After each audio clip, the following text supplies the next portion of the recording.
Eu já subi para o portal as duas primeiras aulas. Aí elas estão com a aula 4. Vou repetir de novo, porque às vezes alguém entrou atrasado e não conseguiu escutar. Na aula 4, eu estou colocando a aula de hoje. E amanhã eu vou gravar a continuação de onde a gente parar hoje, para ser a aula 5, para a gente não ficar atrasado com a matéria, que é para repor a aula de quarto, que eu não pude comparecer, tá? Aí eu vou, assim que eu postar ela, né, eu vou tentar gravar os 4 links, assim que eu postar ela, eu vou avisar no grupo de vocês que ela está disponível. Aí na segunda-feira a gente dá continuidade. Porque segunda-feira tem aula normal, tá? É véspera de feriado, mas tem aula normal. E ainda não sei nada sobre a aula voltar por completo, tá? Ainda não sei. Se eu souber de alguma coisa, eu aviso para vocês, tá bom? Então, continuando aqui, vamos falar um pouquinho da incontinência urinária. O que é incontinência urinária? Ela vai ser um dos problemas, né, que vai acometer os idosos, principalmente as mulheres, tá? Que vai ser a continência urinária. Ela vai ser caracterizada pela perda involuntária da urina por uma desordem vesical. Por que ela vai acometer mais as mulheres? Justamente pelo canal da uretra da mulher ser menor que o do homem e pelo fato da gestação, né? Quando a mulher gera um bebê, quando ela tem a gestação, ela tem o quê? Uma compressão da bexiga pelo feto, né? Pelo bebê que cresce, e também a distensão, né? Da bexiga relacionada a gerar a gravidez. Então, a mulher tem mais chance de desenvolver uma incontinência urinária na terceira idade do que os homens, tá? Então, para muitas pessoas, a incontinência urinária é uma fonte de constrangimento, tá? Porque ninguém gosta de urinar na frente do outro, né? Alguém acha graça de chegar num lugar e estar molhado de urina? Além do cheiro, né? Ser forte, é constrangedor, né? Então, hã?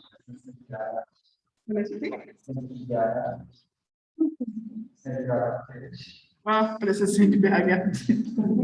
Uai. Porque o que acontece? O paciente idoso, muitas vezes, ele vai ter essa micção espontânea involuntária.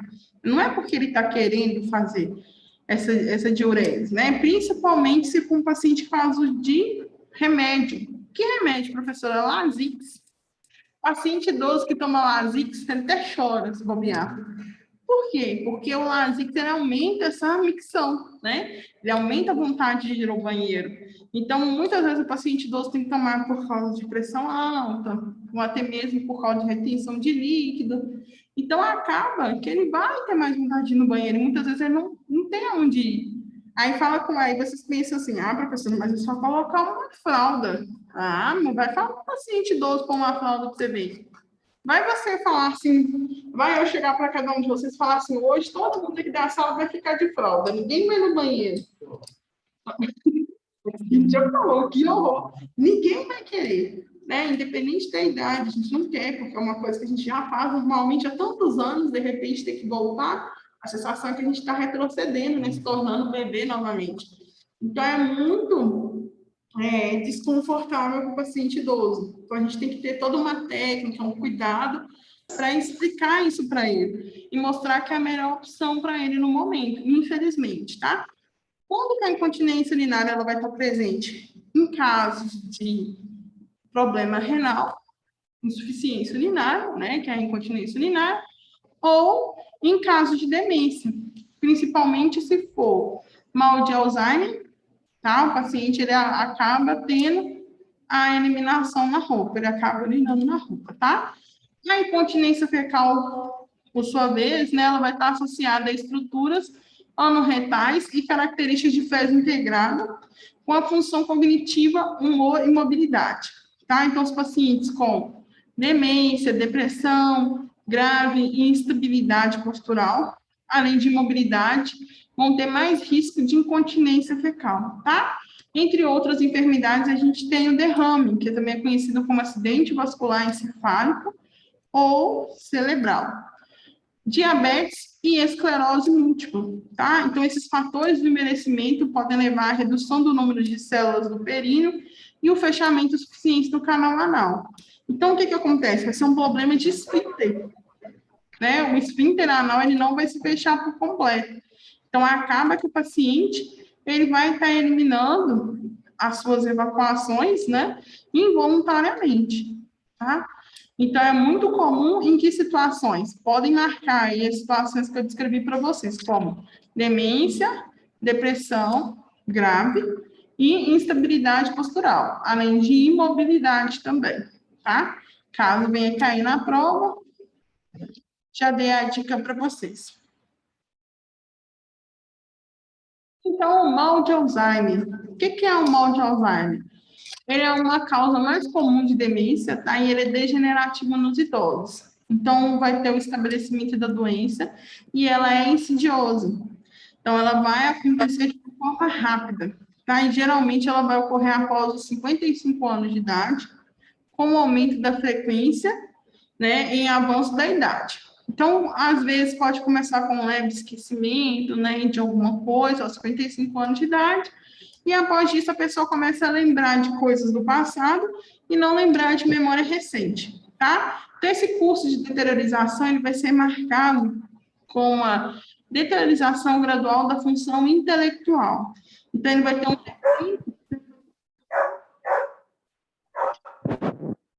ter um declínio na sua capacidade, tá, de realizar atividade de rotina ou cotidiana, e ele também vai ter grandes alterações de personalidade e comportamento.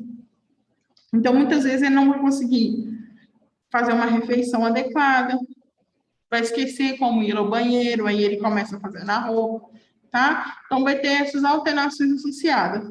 Qual é a grande diferença do mal de Parkinson para o mal de Alzheimer, né? O Parkinson, ele é uma doença neurológica que vai comprometer apenas os movimentos da pessoa. Então, a memória e a inteligência do indivíduo, ela não vai ser comprometida, ela vai estar preservada, tá? Então, a pessoa vai continuar recordando dos fatos acontecidos, porém, ela vai ter tremores, tá? Dificuldade de deglutição, porque isso vai estar tudo relacionado ao mal de Parkinson. Então, para vocês aprenderem a diferenciar Alzheimer de Parkinson, Parkinson, o paciente tem o seu comprometimento neurológico normal, tá? Mentira, desculpa, falei ao contrário. O paciente vai ter comprometimento neurológico no mal de Alzheimer. No mal de Parkinson, o neurológico dele não é comprometido. Então, ele lembra, ele consegue falar, verbalizar tudo que está acontecendo naquele momento. Já o paciente com Alzheimer, você vai perguntar ou questionar ele sobre algum assunto, ele só vai lembrar do que aconteceu no passado. Às vezes, ele pode ter um pequeno relapso e lembrar do que aconteceu no momento. Mas a maior parte das vezes, ele só vai lembrar o que acontece no passado, tá? Então, essa é a diferença de uma para outra. Então, essa doença, ela vai ser de causa idiopática, tá? Então, ela vai apresentar os seguintes sintomas. O paciente vai ter tremedeira leve, sensação de rigidez, tremedeira em diferentes intensidades, falta de movimentação, dificuldade de andar, estabilidade ruim quando a pessoa está de pé, então ele vai ter uma propensão à queda, ausência de expressão facial, lentidão dos movimentos, intranquilidade, então os dedos do doente ficam em movimento como se contasse dinheiro. Como que é contar dinheiro? A gente faz assim, né? Faz assim com a nota, né? Como se fosse escalar os dedos. Ele fica com a mão assim o tempo todo, tá? E é ambas, ele fica com esse movimento repetitivo, tá? Então, é um sinal de que a pessoa está desenvolvendo um mal de Parkinson. Dificuldade para manter a boca fechada, o tom de voz fica frouxo e monótono, ele vai ter um estado de confusão, dificuldade de fechar as pálpebras, entre outros, porque como o problema do paciente mal de Parkinson, ele é muscular, tá? Então, toda a musculatura, ela fica comprometida, tá? Então, por isso que ele não consegue ficar com a boca fechada, né? E também não consegue mexer os olhos, porque a gente tem musculatura para ambos, né? Sim, o mal de Parkinson é mais comum, diz ela, em pessoas idosas, tá? Mas nada impede que ele venha acontecer em pessoas mais jovens, mas a maior incidência dele são em pacientes idosos, por causa que é um estímulo neurológico, né, que acaba mudando a percussão da musculatura, porque a gente tem um estímulo elétrico que chega até a musculatura e mostra o que ela tem que fazer, né? Com o avançar da idade, esse estímulo ele vai ficando reduzido. Então, o paciente ele tem uma tendência a desenvolver essa questão do Parkinson, por causa disso, tá? Agora, eu vou trazer para vocês as doenças infecciosas, tá? Então, as doenças infecciosas ou doenças transmissíveis, tá? Elas vão estar relacionadas a um agente biológico, que pode ser vírus, bactérias ou parasita, tá? Que em contraste com a causa física, por exemplo, como queimadura ou intoxicação química. Então, a queimadura, a gente tem como a gente passar ela para outra pessoa? É, só se a gente queimar outro, né? A gente pegar o ferro e queimar, né? Assim, eu queimei, agora eu vou queimar você. Aí a gente consegue passar essa queimadura para o próximo. Mas a queimadura em si, ela não tem como ser passada, né? A intoxicação química é só se você colocar remedinho para o outro lá intoxicar ele, ou ele próprio se intoxicar. Então, as doenças, quando a gente fala de transmissíveis, é às vezes contato de saliva, contato sexual sem proteção, elas vão ser transmitidas, tá? Então, determinadas infecções, elas produzem alterações no nosso sangue, além de outros órgãos, como coração, pulmão, cérebro e rins, além de fígado e intestino. Então, por meio da identificação dessas alterações, o médico vai determinar qual é o tipo de infecção que esse paciente está tendo. Por que, que o médico tem que saber diagnosticar esse tipo de infecção? Para poder tratar, tá? Ele não pode tratar de qualquer forma a infecção sem saber de onde ela vem. Isso. Por exemplo, a gente tem uma infecção por estafilococcus. Estafilococcus, ele é sensível. Por que a gente fala que é sensível? É um medicamento que vai matar ele, tá? É um medicamento que consegue combater ele. Ele é sensível à penicilina, à azitromicina e à amoxicilina com clavulanato. Aí, a gente tem três medicações que eu citei, né? O médico não faz um rastreio de que bactéria que é, o que, que aconteceu, não trata como estafilococcus, porque ele não fez um rastreio, e começa a dar cipro. Cipro, no hospital, é também conhecido como ciprofloxacina, tá? O cipro, ele é um medicamento muito forte. Então, ele vai fazer o quê com essa Staphylococcus? Ele vai deixar ela o quê? Bombadona, né? Ela vai ficar forte no nosso organismo. Então, ela vai continuar destruindo o hospedeiro, que no caso é o paciente, e ninguém vai saber o porquê. Aí, quando vai ver, ela já não é mais susceptível à azitromicina, à cefalexina e à amoxicilina com clavulanato. Ela vai ser susceptível só à gentamicina. Aí, olha só, já aumentou uma escala de antibiótico. Então, é por isso que é importante o médico fazer um rastreio de onde vem essa doença para saber como tratar. Isso é para todos nós. Outra coisa também que pode fazer com que a bactéria, esse processo infeccioso, se torne multiresistente. Hoje é sexta, né? Fui no médico e descobri que eu tô com infecção de garganta. Aí ele mandou começar antibiótico hoje. Já mandou tomar 2 horas. Aí eu tava no consultório, ele já falou que podia tomar. Tomei, só que hoje é sexta, vou sair com meus amigos. Ah, não vou tomar o remédio agora 10 horas, não. Deixa eu tomar amanhã, 6 horas da manhã, não vai fazer problema mesmo. Não, nenhum, né? Você está fazendo o quê? Deixando essa bactéria resistente da mesma forma. Porque se você não faz um tratamento eficaz, você só fortalece a bactéria. Aí você vai, sextou, tomou todas, amanhã, 6 horas da manhã, você não acorda para tomar o remédio, né? Se você tomou todas, você não vai levantar 6 horas da manhã para tomar o remédio. Você vai tomar o remédio de novo 2 horas da tarde, 24 horas depois, e você considera como você já tomou 2 remédios nesse episódio, né? Que seria a medicação das 10 e das 6 da manhã. Porém, você não tomou. E você faz o esquema de acordo com o médico que você deu. Você acha que essa infecção vai ser curada? A bactéria vai ficar só resistente. tá? Então, as pessoas têm que levar a sério quando tomam antibiótico. Por isso que o médico explica que é importante, que não pode deixar de tomar no horário, que não pode perder o horário, que é para colocar no horário de fácil lembrete, ou se não colocar uma notificação no celular, justamente por isso, para evitar que a gente tenha multiresistência, tá? Agora, vai deixar todo mundo com a consciência pesada de novo no final de semana. Se tiver tomando antibiótico, aí ninguém vai querer beber mais no final de semana. Então, as defesas do nosso organismo, elas estão aí justamente para atuar contra a infecção. Então, elas incluem barreiras naturais, como a nossa pele. Então, a nossa pele é a primeira proteção que o nosso corpo tem. Se a gente tem algum corte na nossa pele, é uma porta de entrada para os agentes infecciosos, né? Que pode ser fungo, bactéria, vírus, eles podem atravessar a nossa pele. Então, a gente tem os mecanismos específicos, que são conhecidos como os leucócitos e a febre. Os leucócitos nada mais são do que os glóbulos brancos, tá? Eles que fazem a barreira imunológica do nosso corpo. E a febre, ela é um mecanismo de defesa, que ela mostra que tem o quê? Um processo infeccioso alastrado em algum lugar. Ela não vai falar para você assim, ó, você vai olhar, aferir a temperatura axilar, deu 38,5. Ele não vai falar para você assim, ó, tem 38,5, você está com infecção de urina. Não vai. Mas se a gente associa febre a um processo infeccioso, algum problema tem, então a gente tem que tentar descobrir o que que é, tá?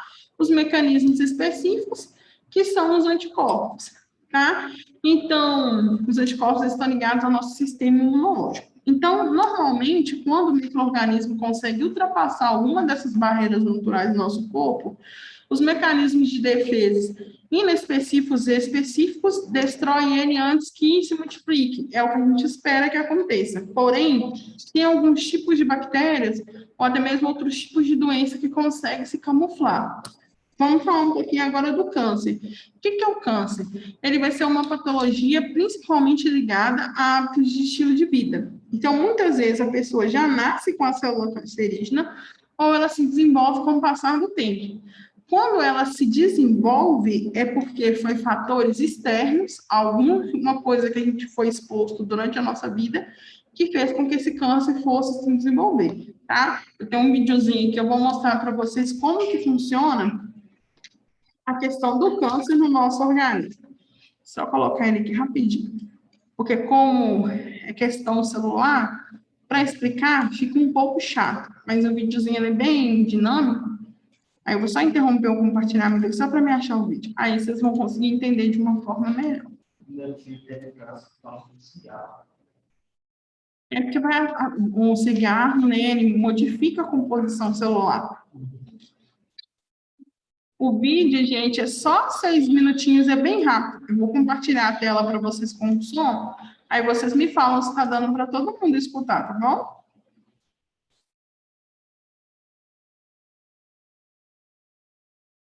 Não está aparecendo.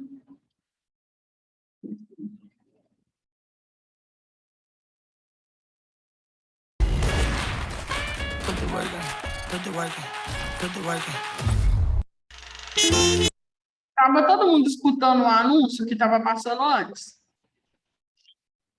Sim. Sim. Tá, vou colocar o vídeo aqui. Ok.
que vocês acharam no vídeo, meninos?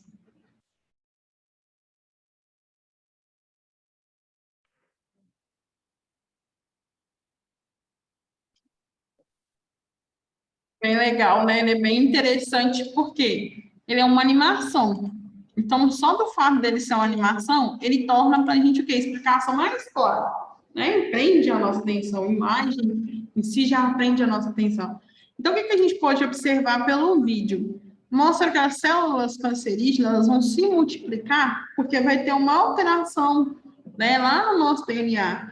Então, vai causar uma célula de apoptose, que é a morte lá, deficiente. Ela vai falar alguma coisa, né, em hierógrafo, que é egípcio, que a célula não vai entender.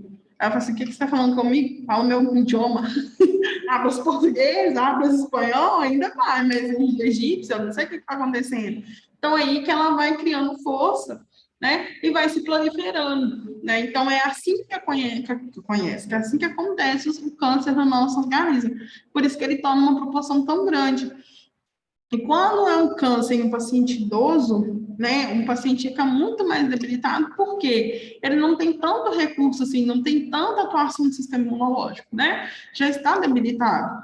Então, por isso que muitas vezes o paciente idoso, né, acaba levando ele à morte, essa questão do câncer. Vou pular aqui, porque essa parte foi explicada bem detalhada no vídeo, tá? Vamos falar da infecção urinária, tá? O que é infecção urinária? Ela vai estar relacionada ao trato urinário, onde vai estar sendo o local da infecção. Então, comumente vai ser acometido na população geriátrica, como fonte mais característica, né, e mais frequente de bacteremia. Por quê? Paciente idoso, ele usa fralda, e a fralda é o quê? Um ambiente perfeito para a proliferação de bactérias. Mas por quê, professora? A fralda, o paciente vai estar fazendo o quê? A micção. O que a bactéria gosta? Ambiente quente e úmido. A fralda tem tudo isso, né? Ela vai preservar a diurese ali e, de certa forma, ela vai esquentar aquela parte que está onde ela está em contato, tá? Então, por isso, os pacientes idosos têm mais infecção urinária de repetição. Então, por isso que sempre tem que trocar a fralda, não pode deixar ela por muito tempo, né? Não pode deixar por tempo prolongado, fazer higienização sempre que possível, tá? Para evitar que tanto os homens quanto as mulheres tenham essa infecção urinária na terceira idade. A gente tem a pneumonia. O que é a pneumonia? Ela vai desenvolver quando o agente infeccioso vai denominar os mecanismos de defesa do hospedeiro, sendo por um agente virulento, né, ou virulência, que a gente chama que é vírus, ao tamanho do inóculo bacteriano. E com esse comprometimento, os mecanismos de defesa ou combinação de fatores. Então, o que acontece? Lembra que eu falei com vocês que a gente tem as nossas barreiras de proteção? Então, quando o vírus ele chega lá no pulmão, quer dizer que ele conseguiu driblar todas as barreiras de proteção que a gente tinha. O nosso pulmão, ele já tem um muco natural, tá? É um muco esbranquiçado, ele produz esse muco naturalmente.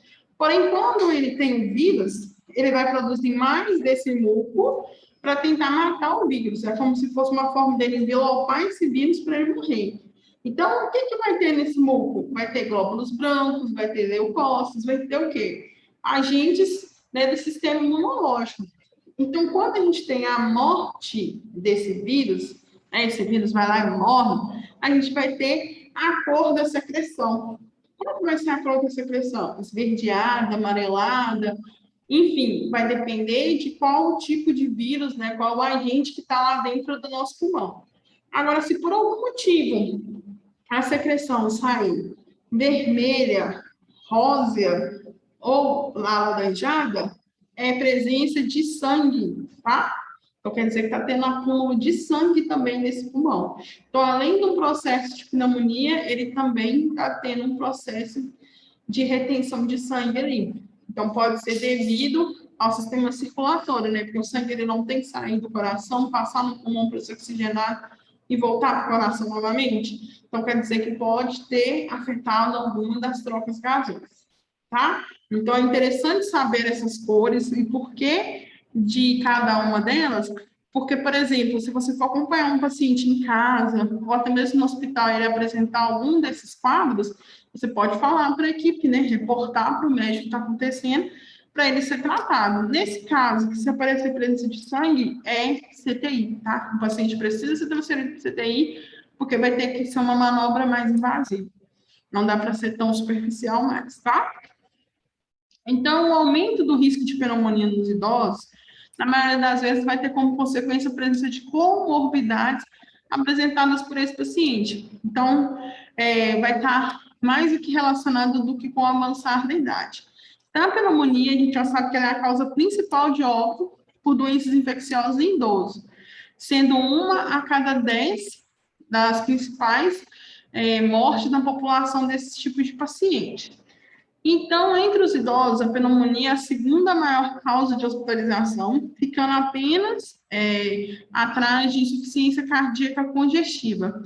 Então, cerca de 60% dos nossos pacientes que vão ser admitidos no hospital, eles vão ter um diagnóstico de pneumonia e vão apresentar idade igual ou superior a 65 anos, que está relacionada a essa fragilidade pulmonar que eu já falei com vocês, né? Agora, a gente também tem aqui presente a tuberculose, né? A tuberculose, ela vai ser uma doença infecciosa e contagiosa causada por uma bactéria, que a gente chama de Mycobacterium tuberculosis, também é conhecida como bacilo de Koch, tá? Então, aquela tosse persistente que permanece por mais de 3 semanas, é uma tosse seca, ela não é produtiva, o paciente tosse, tosse, tosse, e essa tosse nunca cessa. Ele tem que fazer o tratamento para entrar num processo de remissão. Como que funciona esse tratamento, professora? Ele tem que fazer o tratamento por o tempo que for determinado pelo médico. Qual que é o tempo? 6 meses, tá? Se em algum momento desses 6 meses ele deixar de tomar uma dose, a chance dessa infecção, né, perdão, a chance dessa tuberculose vir novamente é muito grande, tá? E os familiares que têm contato com esse paciente têm que ser acompanhados para ver se vai desenvolver. Então, ela vai atingir principalmente os pulmões, mas também pode acontecer em diversas partes do nosso corpo, como a pleura, que a gente vai conhecer como derrame pleural.